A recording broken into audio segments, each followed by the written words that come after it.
So something to keep in mind before you start this drawing, whether or not you're working in software or on a piece of paper, is about 40% of Sans' height is basically just his head. So you want to start off with a really big circle for his head. Obviously not the size of your page, that would be a bit silly, but just make his head nice and big because it is like the main feature. And honestly, if you're just planning on drawing his head, well then all the more reason to make it nice and big. Now, as usual, I like to cut this in half down the middle so that we have a sense of symmetry for when the character is looking directly at us. And also, it's useful to draw a line from the left to the right like this, so that we end up with this kind of, almost like an old school kind of window, like a round window shape. And notice this isn't exactly in the middle, it doesn't really matter. But we're just building up some guidelines for now. So you can continue this line downwards, keep it as straight as you can. I'm just kind of freehanding it because it's fun to do it that way sometimes. And then what is helpful as well is to just draw a line along the bottom. All this line is just like the floor. Try and picture it as the floor that your character is stood on. And when you've got that, you'll end up with this funny shape. If I hide the preview, you end up with this funny shape where it looks like almost like a stop sign or just like a road sign sticking out of the floor. What you should do from here is identify the middle of this line here. So try and just imagine this on its own. Just try and imagine that line on its own. Cut a line through the middle. It's more or less there. Again, doesn't have to be perfect. And that is where, look at that, exactly where we want Sans' waist or waistline to be. So now you can kind of imagine the torso is going to be on this half of that line and the legs are going to be on that half of the line. So let's start with the face. One good thing to do at the beginning would be to block out the shape of his head. The top of his head's a bit wider than the bottom and it kind of divots in the middle there where your guideline is. So I'm just going to do that again. You want to curve it in carefully, but then curve it out for the cheek and then bring it down to the guideline again, and it just kind of rides around and forms his chin. Now his eyes, you can do his eyes the way that you want, but the shape is generally quite consistent considering they're both open in most of his pictures. Start a line that goes across from left to right or right to left based on your preference, and then go up from the guideline and then down with a slope like that. If you can see that, let me explain that for a second. Shape of his eyes here is very important. So the bottom, we're just going to kind of follow the guideline here because it's a little bit easier, and then the top has a downward slope like that. See how it's a bit taller here towards the center of his face, but then it slopes down towards the outside of his face. And that's a very important feature of Sans. If you want to go really accurate, you could bring this in here, and the inside of his eye is always slightly larger. If I just kind of erase that for the sake of clarity, the inside part of his eye is always slightly larger than the outside part. It's almost like an egg that's been tipped on its side, but not quite. Underneath the eye, there is like a crease here. It kind of points out towards the outside of his face.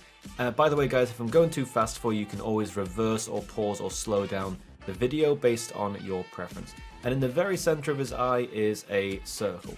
Or not, if you're going for the other drawings of Sans that I'm sure you've seen where one of the eyes is blue. That one would be blue, for example, but that one's actually empty. So that depends on what you want.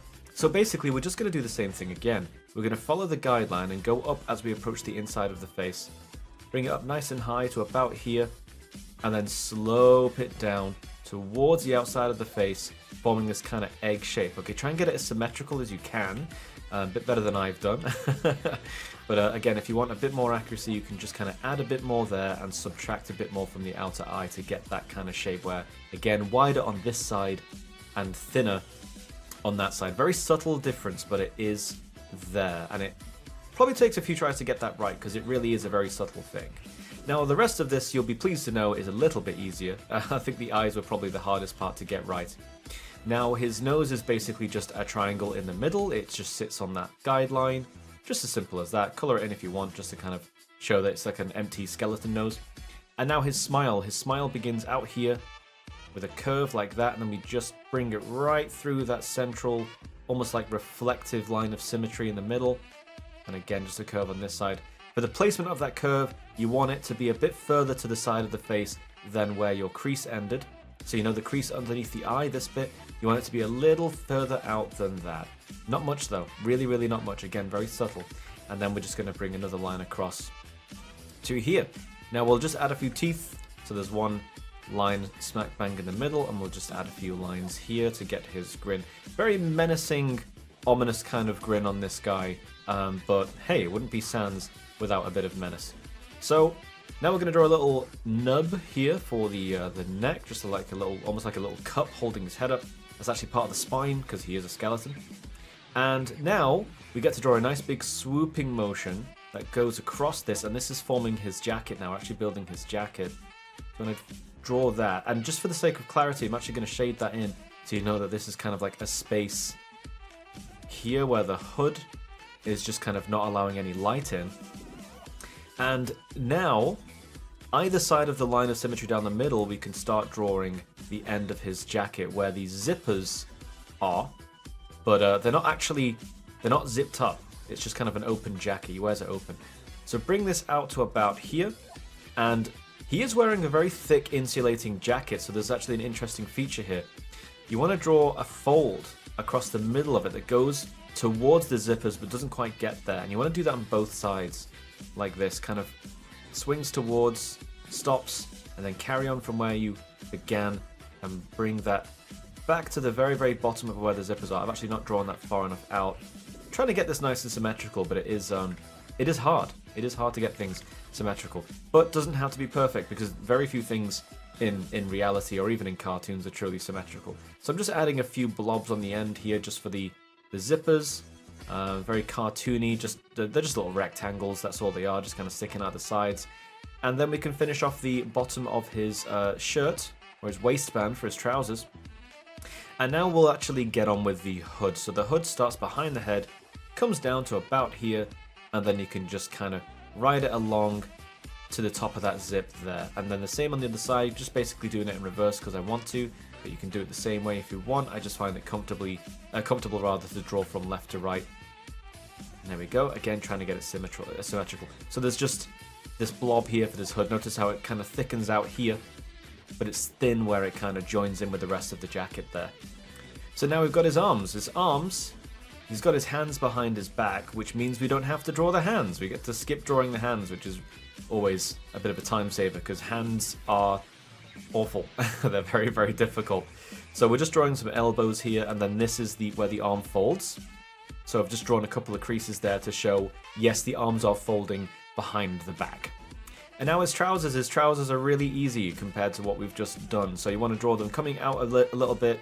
They're actually short, but because he's so short, they go all the way down to his ankles. So you want to draw kind of like a boxy shape with a bit of an angle to it, give it a bit of a whoosh. If you really want, you can add like creases to this.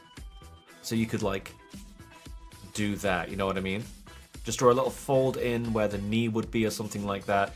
You don't have to. I'm going to keep that in because I quite like it. So now just a central line because the shorts are quite baggy, and then we will draw a line across here. And I'm not going to draw a crease on this side. I've just decided not to. It's my drawing, or you know, it's your drawing. You can draw a crease there if you want to. So now on both sides of the shorts, there's like a white stripe that comes down. Very athletic looking shorts. I wouldn't be surprised to see like a Nike logo on these or something. And now his slippers. He wears like loafers, which is a very interesting design choice given he's wearing like a thick padded jacket. He's wearing shorts, which is like summer wear, and then loafers, which is around the house. He's wearing a real old mix of clothing. So a fun way to draw these is draw almost like a camel hump kind of shape, and you can just kind of round it off along the floor like that. See that? So it's actually gone underneath my line for the floor, but that's okay because it's coming towards us a tiny bit, so we can cheat and come out of the line like that, just like this. So again, camel hump going up like that, and it comes out a bit further than the shorts do if you're kind of regarding them as straight lines. It comes a bit further out, and now you can just kind of draw the bottom of the shoes. So a little rectangle there to hold the soles of his feet. Well, not really soles because he's a skeleton. What do you really call that? Let's just call it his feet. Let's just keep it simple and call it his feet. And then all we're doing is we're just essentially joining it up to the shorts by drawing the very, very tops of his feet. And there we go. Our sketch of Sans is already done. So while I'm just tidying this up here, just going to get rid of the guidelines because I want to. It makes it look a bit cleaner and nicer. But you don't have to get rid of the guidelines if you want them there, for whatever reason you want them there. Or you'll be going over this with a pen, which is what I'm going to be doing. I'm going to finish this off with a pen and get it looking all all final and nice and finished and polished and all that good stuff. So I'm going to do that, and I'll see you guys in just a sec.